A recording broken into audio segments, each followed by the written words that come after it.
O šiaip man šiomis dienomis apibūdinant mūsų situaciją aš pateiksiu vieną tokį pavyzdį, kad būtų gyviau. Jūs žinot, šiandien Neringos Venckienės šalininkai parašė laišką generaliniam prokurorui ir jį paskelbė, ar ne? Ten minimas toks faktas, kad Stankūnaitė, tai yra mergaitės motina, ir Velionis Ūsas buvo tikrinami melo detektorium, taip? Ir tarsi tie rezultatai buvo jiems nepalankus. Bet dabar pažiūrėkime, šiomis dienomis irgi yra kai kurie pareigūnai aktyviai... Jie melavo. Taip, melavo.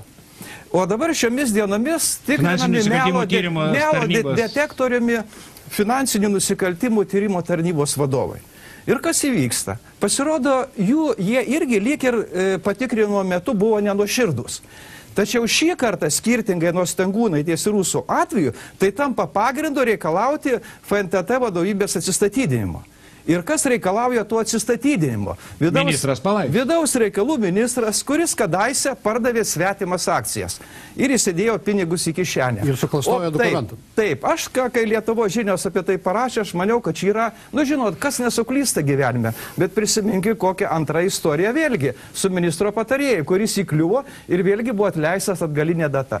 Tai ministras, kuris yra pats kažkada pardavinėjęs jam nepriklausantį turtą, dėjęsis pinigus į kišenę, reiškia nepasitikėjimą, atsiprašau, kitiems valstybės pareigūnams. Tai va čia yra šita situacija, man yra simbolis. Tas pavyzdys, vidaus reikalų ministras Raimundas Palaitis. Tai yra, žmogus ne tai, kad ne savo vietoj, absoliutus skandalas. Žmogus, klastojas dokumentus, tas yra nustatyta prokuratūros ir specialiųjų tyrimų tarnybos Klaipėdos valdybos byloje. Pirmą kartą.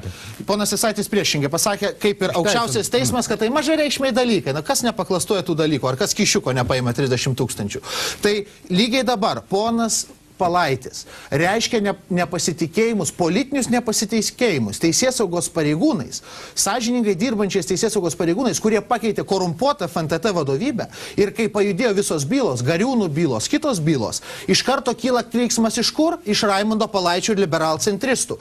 Ponas Palaitis, matyt, galėtų labiau paaiškinti, kas įsieja su ponu Švinium ir prieš darydamas tokius pareiškimus prieš Šviniaus tyrėjus. O kitas dar momentas, tai vėlgi, čia turbūt kleptomanija, ar kas čia, kaip kleptomanija ponui Palaičius tais klastojimais, vėlgi, iškyla faktas, kad jo patarėjas Arūnas Armalis girtas eilinį kartą, nes ne pirmą kartą yra fiksuotas siautėjantis bare, visą naktį, keletą kartų ten policijos pareigūnai kviesti, atleidžiamas galimai suklastojus dokumentus. O žinot, kur dabar yra pono Palaičio patarėjas ponas Armalis? Jis dirba ne su kuo kitu, su žinomu valstybės saugumo departamento pareigūnų, slapto etatinių pareigūnų Saulium Trečikausku ir turi bendrą įmonę. Žmogų irgi išvyta iš valstybės tarnybos, sekta kaip galima Rusijos ekonominės žvalgybos agentą rinkusi medžiagą apie jūrų uostą. Ar čia tas, kuris tą navigacijos įrenginį buvo? Taip, čia yra tas, dėl kurio negalima pastatyti naftos dujų terminalą, nes jis, štai žmogus dirbantis su Maskva, turi ten netikėtai įsigyję kažkokią deviacijos įrengį. Tai yra pono Palaičio komanda. Ir ponas Palaitis, Andriaus Kubiliaus vyriausybei, esant Daliai Grybauskaitei prezidentė, yra vidaus reikalų ministras. Žmogus, kuris klastoja dokumentus, kuris dirba neaišku su kuo ir dar neturi gėdos jausmo išeiti ir kažką komentuoti. Dabar kalbam apie atleidžiamuosius. Štai atsistatydino generalinio prokuroro pavaduotojas jau antras.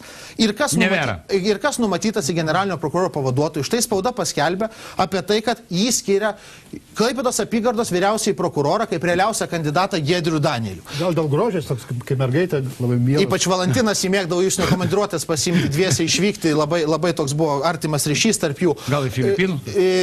Ir vis dėlto ponas Danielius, tai yra žmogus, vėlgi regresas, žmogus artimai dirbęs su ta pačia buvusia korumpuota FNTT vadovybė, žmogus, kuris labai intensyvius kontaktus turi su ūkio banku. Gal galėtų paaiškinti, kodėl vos ne kiekvieną dieną jisai kalbasi su ūkio banko vadovais telefonu ir ką aptarinėja. Matyt, bus naudinga tokiam bankui turėti generalinio prokuroro pavaduotoją.